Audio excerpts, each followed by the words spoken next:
हम भी जब काशी से निकल रहे थे विश्वनाथ जी के दर्शन करके, तो एकदम से एहसास हुआ। पहले दिन हम ध्यान में बैठे थे, बुलावा आया कि हमारे स्थान के ऊपर भी आइएगा। कहा जरूर आएंगे। तो रास्ते से मैं निकला, मैंने कहा कि यहाँ कोई स्थान है, इस प्रकार का एहसास हो रहा है और मुझे वहाँ चलना है। भागे चारों तरफ से कुछ लोग हमारे साथ गए हुए थे, पता किया कि यहाँ से बहुत दूर है। मैंने कहा नहीं, फिर कभी आएंगे, मेरे से तो नहीं अब जाया जाएगा। पास होता तो चले जाते, दूर नहीं जाया जाएगा। मैंने कहा चलो अब चलते हैं आगे। हम नाव में जा रहे थे, फिर मुझे एहसास हुआ कि नहीं। मैंने कहा कि यहाँ कोई आसपास शक्ति है, प्रभाव है। उन्होंने पता किया, पता चला कि वो मंदिर है जो बंद रहता है और अभी बंद है, करीब शाम 6-7 बजे खुलेगा। मैंने कहा नहीं, खुला हुआ है, जाओ जा करके देख करके आओ। वो बिल्कुल नज़दीक ही था, कितनी दूर, यहाँ से जितनी सड़क है इससे भी कम। नाव से उतरे, पैड़ियाँ चढ़ी और सामने ही। कहा ये तो बड़े आश्चर्य की बात है। नीचे जो उस मंदिर की देख रेख करता है वो खड़ा। उन्होंने कहा नहीं, अभी नहीं खुला, अभी लोग लगा के आया हूँ मैं, बंद है वो, अभी नहीं खुलेगा। मैंने कहा खुला है, तुम लोग जाओ।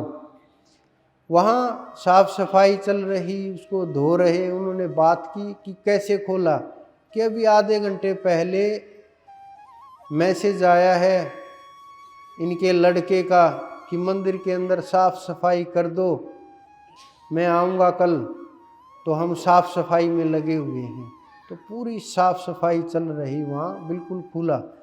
हमें एहसास हुआ उस तत्व का, वो ध्यान के लिए ज़्यादा इस्तेमाल होता है। कई देशों के लोग वहाँ ध्यान के लिए आते हैं, एहसास के लिए आते हैं।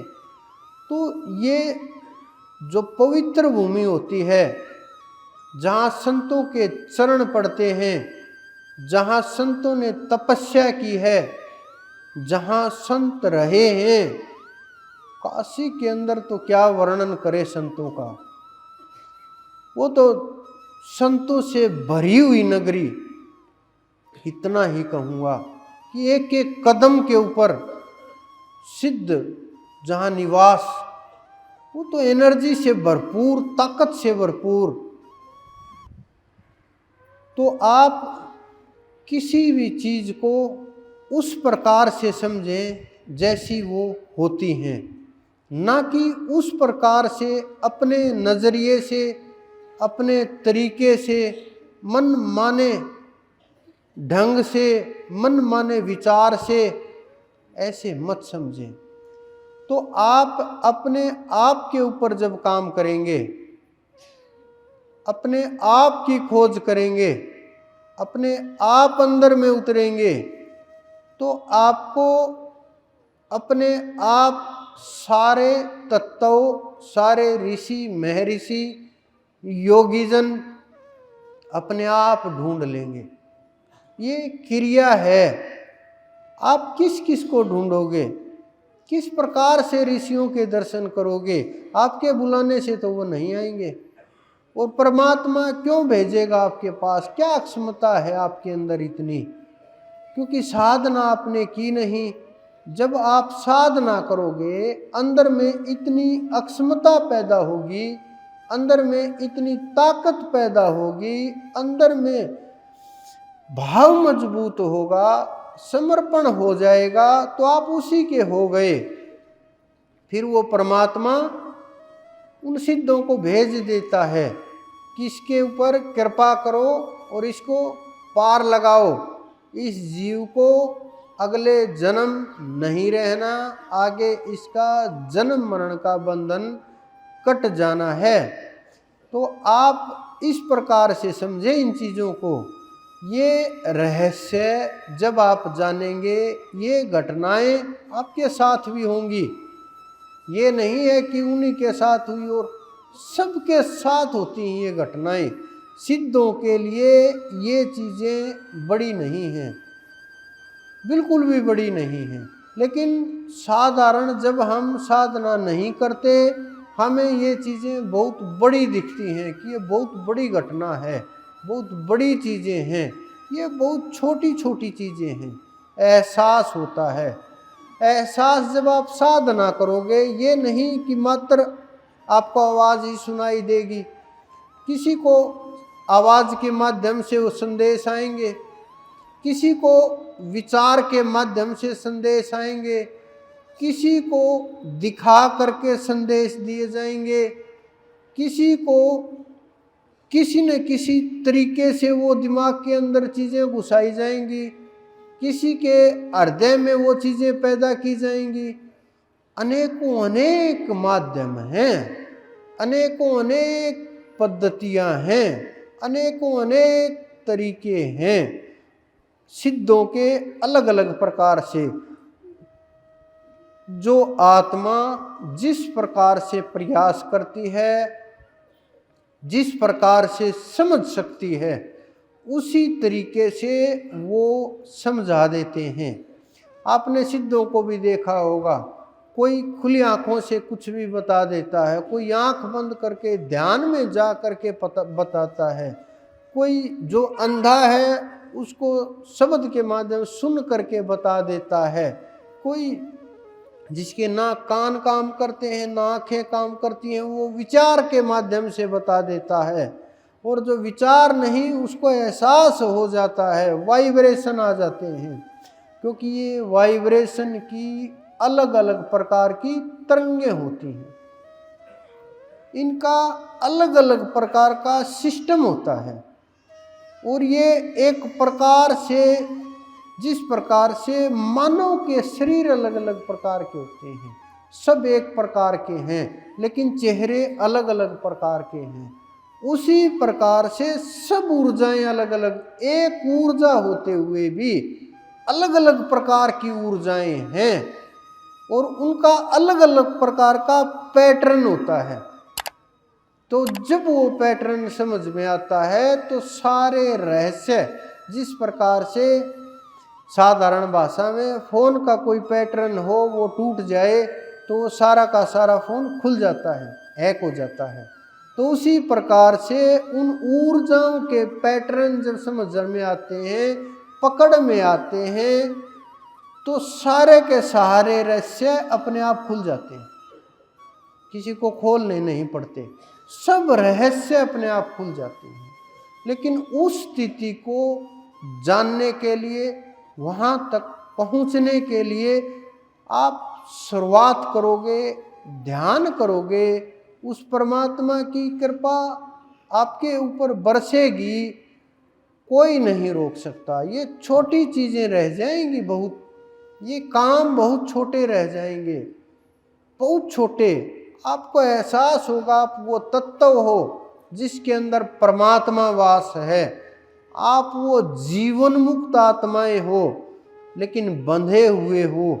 हमें ये छोटे छोटे बंधन जब खुलेंगे, जब ये बंधन टूटेंगे, जब ये रहस्य सामने आएंगे, जब आप इन छोटे मोटे दायरे को तोड़ करके अपना दायरा बढ़ाओगे, तो वो सिद्ध आपसे दूर नहीं रह सकते। आप ना बुलाओगे, ना बता बता करके आएंगे। जब शक्तियों का खेल शुरू हुआ बहुत साल पहले, करीब 13-14 साल पहले, हमें पता नहीं था कौन कौन कहाँ कहाँ है, नहीं जानते थे कौन सिद्ध है, कौन किसके पास क्या है। जब शक्तियों का खेल शुरू हुआ, सब के सब सामने आ करके बताते थे, मैं वो हूँ, मेरे पास ये है, मैं ये देने के लिए, आपको वो देने के लिए आएंगे, कृपा करने के लिए आएंगे, क्योंकि उनको आपसे कुछ लेना नहीं है, कुछ नहीं चाहिए आपसे, वो कृपा करते हैं, वो देते हैं। सिद्धों का, संतों का काम आपको देना है बस। ये समझ लो। बस आप अपने आप को लेने के लिए तैयार कीजिए, उस चेतना को जगाने के लिए अपने आप को जोड़ लीजिए उस परम तत्व से। जब आप अपने आप को उस तत्व से जोड़ लोगे और अपने आप को मिटा दोगे तो सारे रहस्य आपके सामने होंगे। बड़ा गंभीर रहस्य है ये, लेकिन जिसकी भी पकड़ में आएगा वो जीव पार हो जाएगा, उसको कोई नहीं रोक सकता। वो आत्माएं उस अनंत के चरणों तक, उस अनंत लोक तक, समय तक स्थित हो जाएंगी, क्योंकि वो सार शब्द ज्ञान है, वो साक्षात्कार है। और जब साक्षात्कार होगा तो भेद नहीं रहेगा। तो आप ध्यान कीजिए उस परम तत्व का, सुमरण कीजिए उस परम चेतना का, और जितना ज़्यादा हो सके उसके शरणागत होने का, उससे जुड़ने का प्रयत्न कीजिए। आप जितना कोशिश करेंगे वो आपसे ज़्यादा आपके नज़दीक है, उससे ज़्यादा आपके कोई नज़दीक नहीं है। तो जितना भी प्रयास करेंगे उतना नज़दीक जाते जाएंगे, उतना करीब होते जाएंगे। और अपने आप को मिटा दीजिए, क्योंकि अपने आप को मिटाए बगैर वो आपको नहीं मिलेंगे, ये निश्चित बात है। किसी भी तरीके से मिटाइए, किसी भी पद्धति से मिटाइए, किसी भी कारण से मिटाइए, किसी के लिए ना मिट करके परमात्मा के लिए मिट जाइए। जब आप इस जन्म को उसके समर्पण कर देंगे तो आगे के जन्म के बंधन वो निश्चित ही काट देंगे। कोई बंधन आपको बांध नहीं पाएगा, कोई तंत्र आपके ऊपर प्रभाव नहीं कर पाएगा, किसी मंत्र की ताकत नहीं आपको रोक दे। इतनी ताकत आपके अंदर मौजूद है, जिसको किसी भी कारण से, आप अज्ञान के कारण से, भ्रम के कारण से आप भूल गए हो उन चीज़ों को, तो आप प्रयास कीजिए, हाथ वो अपने आप पकड़ लेगा। जब वो हाथ पकड़ लेगा तो आपको उड़ा ले जाएगा उस ब्रह्मांड के अंदर। उसके अंदर इतनी अक्षमता है, इतनी ताकत है, वो ना किसी से उसको पूछना है, ना किसी को बताना है, वो सर्वशक्तिमान सत्ता है।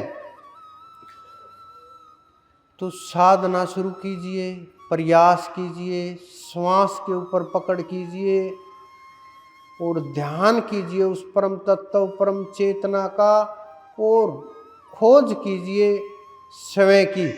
आप अपनी खोज करोगे तो परमात्मा दूर नहीं है, वो आपको अपने आप ही प्राप्त हो जाएंगे। अगला जो सत्संग भी और उत्सव भी, होली आ गई है, 13 तारीख की होली है। तो प्रयास कीजिए, क्योंकि कुछ लोग जैसे कुंभ के ऊपर महात्मा लोग निकल कर के आते हैं, हमारे भी कुछ लोग होली के ऊपर निकल कर के आते हैं। तो आप ध्यान कीजिए और उस परमात्मा के प्रति समर्पित रहिए। आप सबके अंदर विराजमान उस परमपिता परमेश्वर, मेरे गुरु, मेरे इष्ट को मेरा बार बार प्रणाम।